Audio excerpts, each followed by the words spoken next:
हर किसी को गिरफ्तार किया। आज आपकी अपनी बारी आई है तो 2 दिन रहता है वो डब्बू चार्जर क्या कहते हैं उसको, शेख रशीद रोने लग जाते हैं हम पे बहुत जुल्म हो गया है।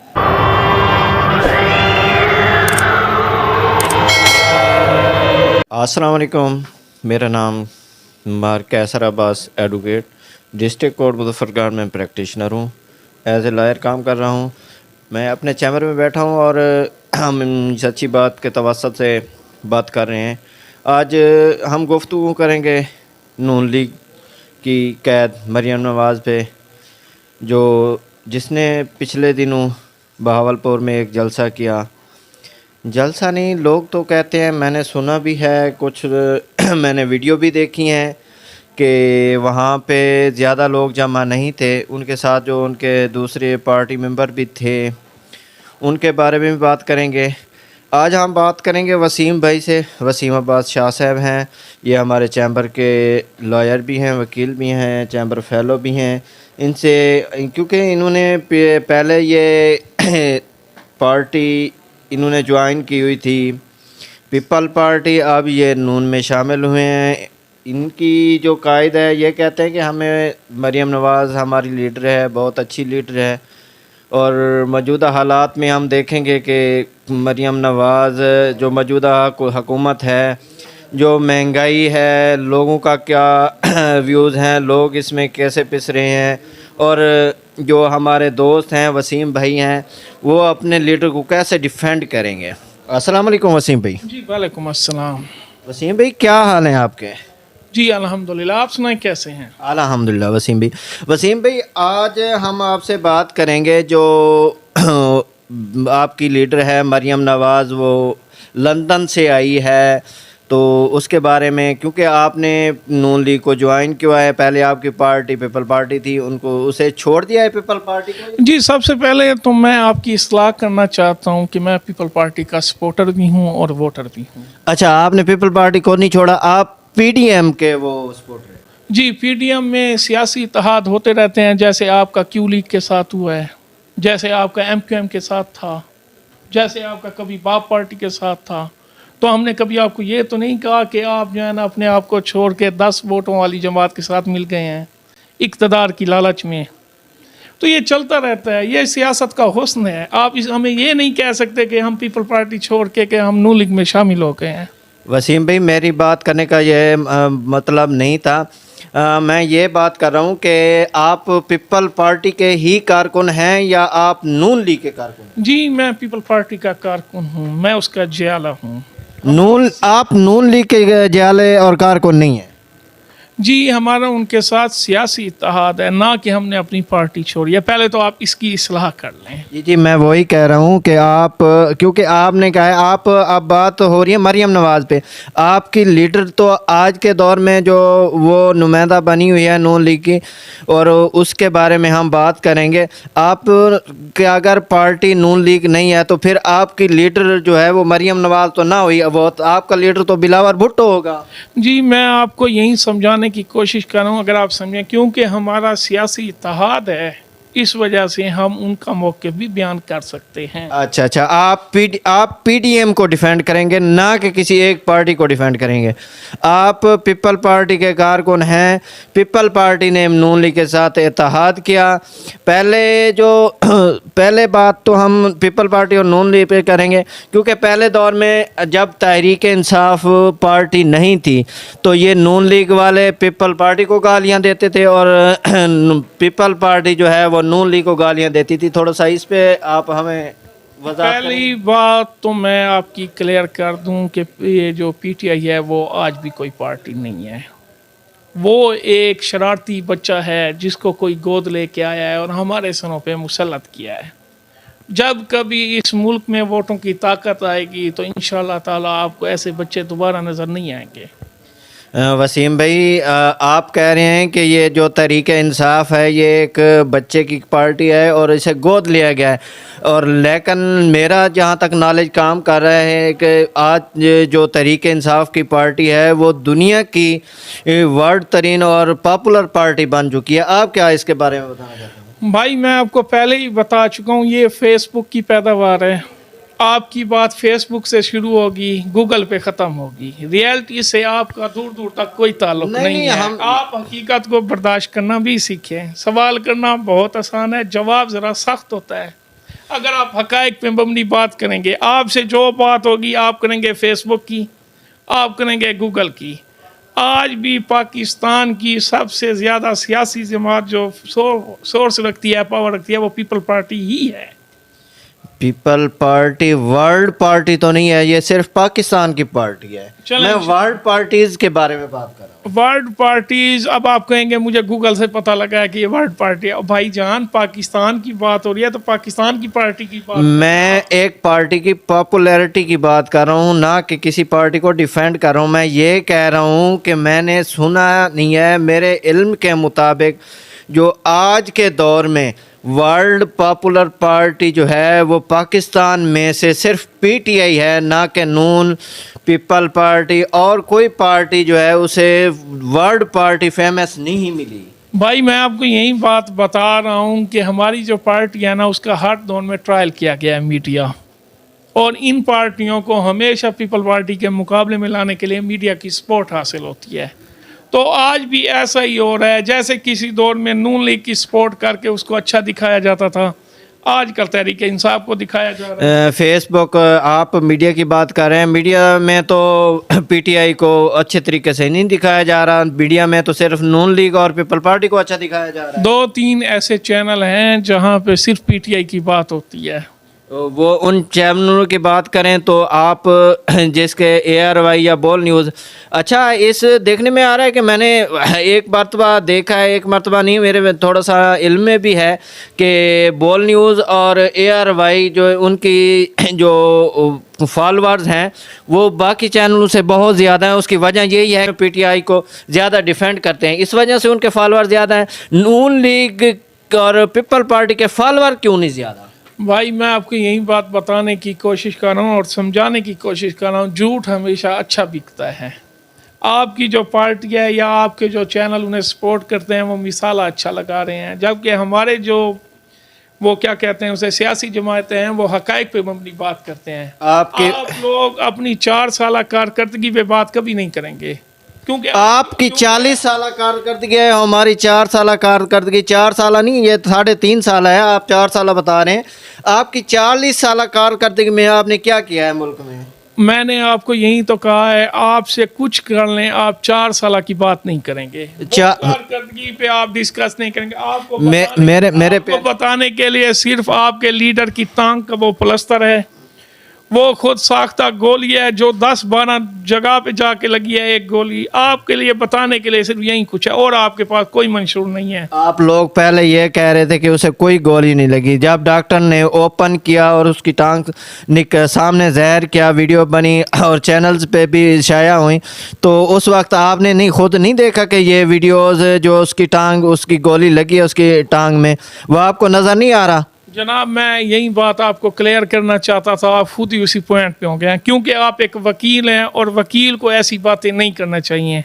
हमारी हुकूमत ने कहा है कि आप अपना मेडिकल करा लें, आप क्यों नहीं मेडिकल करा रहे हैं? आप सिर्फ जहाँ के टीवी पे आके प्लस्तर खोल के जख्म दिखाते हैं, मेडिकल कराने में हर्ज क्या था? पीटीआई का जो चेयरमैन है इमरान खान साहब, मैं उनकी रिस्पेक्ट करता हूँ, वो हमारे अच्छे लीडर हैं। मैं उनकी बात ये कह रहा हूँ कि उन्हें गोली लगी, टांग में लगी, उसने ना मुल्क छोड़ा, ना अपने मुल्क से बाहर जाके कोई सर्जरी कराई।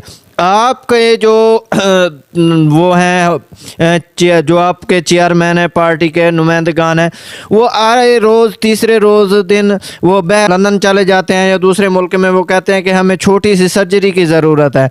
तो आज तक वो एक हमारा जो आपका लीडर है नून लीग का नवाज शरीफ साहब, वो एक छोटी सी सर्जरी एक 50 रुपए के स्टाम्प पे बाहर गए और 10 दिन के लिए बाहर गए। उन्हें तकरीबन 2 से 3 साल हो गए, वो वापस नहीं आए। उसके बारे में आप क्या बताना चाहेंगे? मैं उसके बारे में भी बताना चाहता हूँ, उसे आपकी हुकूमत ने भेजा है, कोई हमारी हुकूमत ने तो नहीं भेजा। पहली बात तो आप ये क्लियर करना। दूसरी बात यह है, जहाँ तक टांग पे गोली की बात है, आप उस सवाल को पीछे फेंकना चाह रहे हैं, मैं नहीं फेंकने दूंगा। आप उसका मेडिकल क्यों नहीं कराते? आप हमें गलत साबित करते हैं। मेडिकल तो हमने एक वकील को ऐसी बात नहीं करनी चाहिए। आपके पास जो केस आता है क्या उसका मेडिकल नहीं होता? आप लोग क्यों भागते हैं मेडिकल से? मेडिकल की आप बात दुरुस्त कर रहे हैं, हमने मेडिकल करवाया, आपको मेडिकल की हम कॉपी भी देंगे। आप पता नहीं कब देंगे, जब वो चलने फिरने लग जाएगा। आप अभी मेडिकल करा लें, दूध का दूध और पानी का पानी हो जाना है। मेडिकल तो पहले दिन हो चुका था और उन डॉक्टर ने भी वजाहत कर दी थी। अच्छा, जो जब नवाज शरीफ के ब्लड कम हो गया थे वो तो उसे बाहर भेजा गया, तो उस वक्त तो एक मेडिकल की रिपोर्ट आई थी जो अदालत में जमा कराई गई थी। उसकी बिहाफ पे उसे 50 रुपये स्टाम्प पे बाहर भेजा गया था कि 15 दिन के बाद ये अपने वो दुरुस्ती करा के वापस मुल्क में आ जाएगा। उसके बारे में आप क्या कहना चाहेंगे? वो भी तो एक डॉक्टर की रिपोर्ट थी, ना कि किसी नाई ने वो रिपोर्ट बनाई थी। जनाब कैसर साहब, मैं आपको यही बात समझाने की कोशिश कर रहा हूँ कि उस वक्त के हालात में और आज के हालात में बहुत फ़र्क है। उस वक्त डॉक्टर जो थे वो अनपढ़ थे या कम पढ़े लिखे थे? आज के डॉक्टर ज़्यादा या वो टेक्नोलॉजी है वो फास्ट हो चुकी है? नहीं जनाब, आप वो पॉइंट पिक ही नहीं करना चाहते जो मैं आपको देना चाहता हूँ। उस वक्त मिनी मार्शल का दौर था, आज जमहूरियत है। किसने कहा? उस वक्त तो कोई मार्शल का दौर था। आज जो मार्शल का दौर लग रहा है, उस वक्त तो कोई मार्शल का दौर नहीं था। उस वक्त जमहूरियत थी, क्योंकि आप लोगों की पार्टीज़ ने, पीपल पार्टीज ने लॉन्ग मार्च किए। इमरान खान ने उन लोगों को तहफ़्फ़ुज़ भी दिया, रिहाइश भी दी, खाना भी दिया। और नून लीग की पार्टी ने भी एक लॉन्ग मार्च किया था, फजल रहमान ने भी लॉन्ग मार्च किया था। इमरान खान ने उन लोगों को खाना भी दिया, तहफ़्फ़ुज़ भी दिया। जब पीटीआई की बारी आई तो आप लोगों ने उन पे गोला बारूद बरसाया और लाठी चार्ज किया। इसके बारे में थोड़ा सा आप बताएंगे? जनाब मैं आपको यही बात तो कह रहा हूँ, जब तक इनके पे वो जो था ना, जिनका ये लाडला था, जमहूरियत किसे कहते हैं? जमहूरियत जब जिनका ये लाडला था, जब तक वो मौजूद था तो आप लोगों के लॉन्ग मार्च भी हुए हैं। तो अब कर लो लॉन्ग मार्च, किसने मना किया आपको? ये 25 मई वाला लॉन्ग मार्च, आपको उसके बारे में क्या बताना चाहेंगे? 25 मई वाला जो लॉन्ग मार्च था, लोगों पे तशद्दुद क्या क्या आपको नज़र आ रहा है? आप ये बता दें मुझे कि वो लॉन्ग मार्च, उस पर तशद्दुद हुआ है अवाम पे या नहीं हुआ? भाई आप लोगों के पास लॉन्ग मार्च की रीज़न क्या है, पहले तो मुझे ये बताएं। आप लोगों के पास लॉन्ग मार्च की क्या रीज़न थी? हमारे पास थी, महंगाई थी, मुल्क डिफॉल्ट कर रहा था, हम लोग इसलिए लॉन्ग मार्च किए थे। आपके पास उस वक्त महंगाई थी 8%, आज महंगाई पहुंची हुई है 35% पे। उस वक्त लॉन्ग मार्च बनता था या आज लॉन्ग मार्च बनता है? भाई जान, हम लोगों ने अपनी सियासतें कुर्बान कर दी हैं सिर्फ मुल्क के लिए। अगर आपका ये लाडला बैठा रहता तो आज मुल्क डिफॉल्ट कर चुका होता। जब लाडला था, आप जिसे लाडला बोल रहे हैं, मैं उसे एक अच्छा लीडर मानता हूं। उस वक्त मुल्क 22% अपडेशन पे जा रहा था। आज मुल्क के एहसास जात मुल्क में जो रकम मौजूद थी वो तकरीबन 22% थी, आज जो है वो 3% पे पहुंची है। वो इमरान खान के दौर में तो 22% थी, आज 3% पे। जब शहबाज हुकूमत आई तो 3% पे पहुंच गई। वो कैसे होगी? 22 से 3 पे कैसे? भाई जब मुल्क में आप लोग जो है ना अफरा तफरी फैलाएंगे, जब आप हुकूमत को नहीं मानेंगे, जब आप बाजिद होंगे मैं वज़ीर आज़म हूँ तो ठीक है, वरना मुल्क हमारा बाहर में जाए, तो भाई ऐसी सूरत हाल ही होती है। आपकी बात ऐसे है, हमारी सराकी में एक मिसाल है कि एक बंदा मुल्तान में गया, उसने कहा कि मैं पूरे मुल्तान को झूठा बोल के आया हूँ। उन लोगों ने कहा कैसे झूठा कर दिया? उसने कहा वो लोग जो भी बात करते थे मैं मानता नहीं था, तो मेरे लिहाज से वो सारे ही झूठे हुए। मुझे लगता है आप वैसी बात करें। भाई जान वैसी बात नहीं है। आपका जो है ना लाडला, वो सिर्फ बैठा है रोने धोने पे, उसका जोर है मुझे वज़ीर आज़म बना दो, मुझे, वरना मैं मुल्क को नहीं मानूंगा, मैं फ़ौज को नहीं मानूंगा। बस मेरे समझने के मुताबिक तो आप वही बात कर रहे हैं कि बस एक ही बात की रट लगाई है। मुझे थोड़ा सा महंगाई के बारे में, जब 8% पे महंगाई थी तो आपने लॉन्ग मार्च निकाले। अब जब 35% पे महंगाई पहुंची है तो आप लोग कह रहे हैं कि अब लॉन्ग मार्च की ज़रूरत नहीं है, आप लोग नजायज़ लॉन्ग मार्च निकाल रहे हैं। आपके पास क्या है? जब प्याज 25 से 30 रुपए का किलो था तो आप लोग महंगाई मार्च और लोगों को बता रहे थे कि प्याज 25 से 30 रुपए किलो हो गया। जब आज प्याज 250 रुपए की कीमत पे पहुंचा है तो आप लोग लॉन्ग मार्च रोकने पे तुले हुए हैं। जब इलेक्शन की तरफ आप लोग कह रहे थे इलेक्शन कराओ इलेक्शन, जब हम लोग इलेक्शन की तरफ आए तो आप इलेक्शन से क्यों भाग रहे हैं? जना अब आपने 2 मिनट का सवाल किया तो बदले में मुझे भी अब आप 4 मिनट देंगे। ज़रूर प्यारे भाई, ज़रूर। अब पहली बात तो ये है, जहाँ तक बात है महंगाई की और प्याज की, फ्लड आया है, आप लोगों को मालूम है।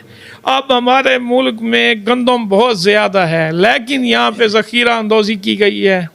यहाँ पे हुकूमत की रीट को चैलेंज किया जाता है और लाडला उनकी सपोर्ट करता है।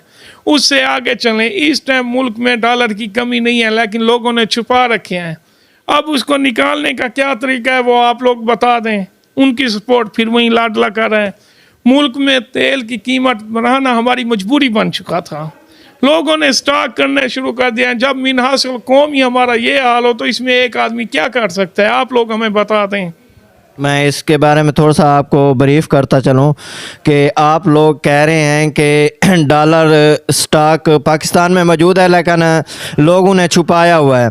तो वो आपकी हुकूमत क्या कर रही है? दूसरे नंबर पे आप लोग कह रहे हैं कि पेट्रोल और डीजल की कीमतें बढ़ाने से हमारे मुल्क का जो है इन अर्निंग बढ़ेगी। जब इमरान खान की हुकूमत थी तो उसने टैक्सेस वगैरह लगा के सारा कुछ मुल्क को स्टेबल किया हुआ था। आप लोगों के पास ऐसी कोई वो नहीं है स्ट्रेटजी जो आप अपनाएं। लोगों ने जो डॉलर किया हुआ है वो आपकी हुकूमत को मालूम नहीं है, आप लोग वहाँ से डॉलर नहीं निकलवा सकते। और दूसरी बात, जब आप डीजल और पेट्रोल आवाम पे इतना बोझ डाल रहे हैं, अपनी ऐश परस्तियाँ जो है, अपनी शाह खर्चियाँ वो कम कर दें। देखें आप मरियम नवाज़ जो निकलती है तो उसके पास जो है तकरीबन 100 से 150 गाड़ी का वो मजमा होता है। वो कहाँ से डीजल पेट्रोल डलवाते हैं? वो तो सरकारी खर्चे से चलते हैं। अगर वो सरकारी खर्चे बंद कर दिए जाएं, जो एक MP या एक मिनिस्टर या एक, अब मुझे आप ये बताएं कि एक वज़ीर आज़म के तकरीबन 85 से 86 मुशीर हैं, उनका खर्चा मुल्क पे कितना बड़ा बोझ एक क़यामत की तरह गुजर रहा है। वो इतनी शाह खर्चियाँ, इतने वज़ीर मुशीर किस लिए बनाए हुए हैं? एक वज़ीर आज़म के 86 वज़ीर हो चुके हैं। वो 86 वज़ीर किस लिए रखे गए हैं और क्यों रखे गए हैं? जनाब, पहली बात तो ये है, ये बातें वो करे जिनका लीडर साफ सुथरा हो। आपका इक़्तिदार जाने के बाद भी आपके जो लाडला है उसको 1550 मुलाजिम एक DSP की क़यादत में सिक्योरिटी दे रहे हैं। उसकी आसाइशें, उसके सहूलियात अभी तक हमसे ख़त्म नहीं हो सकी। और आप लोग बात करते हैं मरियम नवाज़ की, हमारी जानों को ख़तरा है, हम लोगों ने कुर्बानियाँ दी हैं। आप लोग तो ऐसे हवा में बातें कर रहे हैं, हम लोग अपनी फुल कोशिश कर रहे हैं। IMF से मुआहदे आपने किए हैं जिसका खुमियाजा हमें अपनी सियासत दे के करना पड़ रहा है। आप लोग तो ऐसे दूध के दूल्हे बन गए हैं। मुल्क में ख़जाना आपने नहीं छोड़ा, कोई जो है ना फैक्ट्री आपने नहीं लगाई, कोई यूनिट आपने नहीं लगाई, बिजली की पैदावार आपने नहीं की, सिवाय आप लोगों ने चोर चोर चोर के अलावा किया क्या है? अगर आप 4 साल रोशनी डालें, हमारा मुल्क 2018 का देखें जब नवाज शरीफ की हुकूमत थी, 2013 में देखें जब आसिफ अली जरदारी की हुकूमत थी, उसके मुकाबला आप इमरान खान के एक बदतरीन दौर के साथ कर रहे हैं जिसमें सियासतदानों में आप लोगों ने अफरा तफरी फैलाई है, हर किसी को गिरफ्तार किया। आज आपकी अपनी बारी आई है तो 2 दिन रहता है वो डब्बू चार्जर, क्या कहते हैं उसको, शेख रशीद, रोने लग जाते हैं हम पे बहुत जुल्म हो गया है। कोई इंसाफ की बात करें, आप लोग बर्दाश्त करना सीखें।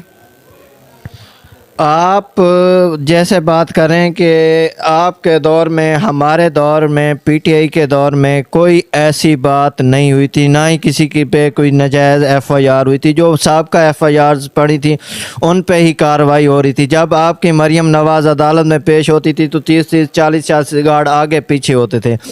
जब हमारे आपके किसी भी सियासतदान को हाथ कड़ी लगा के अदालत में पेश नहीं किया गया। आज जब PTI की बारी आई तो PTI के हर एक सियासतदान को हाथ कड़ी लगा के घसीट के अदालत में पेश किया जाता है। इस पे थोड़ा सा आप रोशनी डालें। भाईजान, आप लोगों ने तो हमारे लीडरान की औरतों को भी नहीं छोड़ा। आप लोग कैसे इंसाफ की बात कर रहे हैं? आप अपने शेख रशीद का मुकाबला नवाज शरीफ के साथ कर रहे हैं। आपका लीडर इतना दलेर है जो कहता है मुझे गिरफ्तार कर लो, बाहर बंदे बुला लेता है। क्या वो इदारों के साथ लड़ना झगड़ना चाहता है? आपके लीडर ने जो कहता है मुझे किसी का खौफ नहीं है, बन्नी गाला में 3 कमरे बनाए हैं ब्लड प्रूफ, उस पर पता है कितना खर्चा हुआ है? आप लोग बातें करते हैं खर्चे बचाने की, कहते हैं हम अवामी नुमाइंदे हैं। इंशाल्लाह हम अवामी नुमाइंदे हैं, रहेंगे और इंशाल्लाह नेक्स्ट वज़ीर आज़म ही इमरान खान बनेंगे। मैं ये कह रहा हूँ कि आप लोगों से इंशाअल्लाह ताला ये दीवाने का अब ख्वाब हो सकता है। अब लाडले को कोई नहीं आने देगा। आप तो सब नहीं, इंशाल्लाह अब आप जो बात कर रहे हैं, अगर हमारा लीडर नेक्स्ट वज़ीर आज़म ना होता तो IMF आज ये ना कहता कि इमरान खान जब तक सिग्नेचर नहीं करेगा तो हम आपको कर्जा नहीं देंगे। देखें ये कितनी खुशी की बात है। मुल्क डिफॉल्ट होने के किनारे पे और हम खुश हो रहे हैं कि IMF की किश्त नहीं आई। हम यही तो कह रहे हैं। आप लोग खुश हो रहे हैं। हम यही तो कह रहे हैं कि आपका लीडर मुल्क दुश्मन है। हम लोग यहाँ पे पैसे के लिए तरसते जा रहे हैं। हमारी इकॉनमी कोलैप्स कर रही है कि अगर IMF की किश्त नहीं आती, और आप लोग खुशी से बता रहे हैं। बांग्लादेश पाकिस्तान से कब अलहदा हुआ था? बांग्लादेश जनाब 1971 में अलहदा हुआ था। बांग्लादेश आज पाकिस्तान से ज़्यादा तरक्की याफ्ता मुल्क हो चुका है। इसकी वजह क्या है? इसकी वजह यह है कि वहाँ पे लाडले नहीं आते। उनको लाने वाले अपनी महदूद में हैं। उनको कंट्रोल किया हुआ है, हमारी तरफ नहीं है। जब मर्जी है मुल्क अच्छा जाने लगता है तो किसी न किसी को पकड़ के लेके आते हैं और फिर आप मुकाबला करते हैं। PTI की हुकूमत तो अब आई है, इससे पहले तो पीपल पार्टी और नून लीग दोनों पार्टियों ने हुकूमत की है। आज तक मुल्क स्टेबल क्यों नहीं हो सका? भाईजान जो तजर्बा किया गया था ये मार्शल से भी बदतर था। ये जो आपका लाडला है, इतनी तबाही बर्बादी जिंदगी में नहीं हुई पाकिस्तान के साथ जो इन 4 सालों में हुई है।